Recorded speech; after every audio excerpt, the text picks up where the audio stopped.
বন্ধুরা, আশা করি তোমরা সবাই খুব ভালো আছো আর ভালো আছো তোমাদের বাড়িতে পোষা শখের পাখিরা।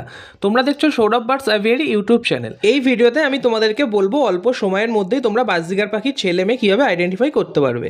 তো দেখো, ছেলে পাখির ক্ষেত্রে বাচ্চাবেলায় নাকের রঙটা কিন্তু লাল থাকবে, আর মেয়ে পাখির ক্ষেত্রে কিন্তু সাদা থাকবে। বয়স বাড়ার সাথে সাথে পাখি যখন একটু অ্যাডাল্ট হবে তখন নাকের রঙটা ছেলে পাখির গাঢ় নীল হয়ে যাবে, আর মেয়ে পাখির ক্ষেত্রে কিন্তু গাঢ় বাদামি বর্ণের হবে। তবে অ্যালবিনো আর লুটিনো পাখির ক্ষেত্রে একটু আলাদা হয়।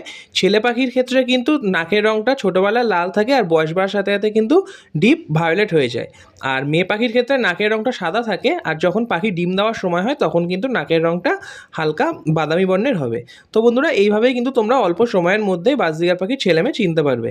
এই ছিল ভিডিও। ভালো লাগলে অবশ্যই একটা লাইক করবে, আর ভিডিওটা যদি তোমাদের উপকারে আসে তো বন্ধুদের সাথে অবশ্যই শেয়ার করে দেবে, আর চ্যানেলটাকে সাবস্ক্রাইব করে রাখবে এরকম ইনফরমেটিভ ভিডিও আপডেট পাওয়ার জন্য।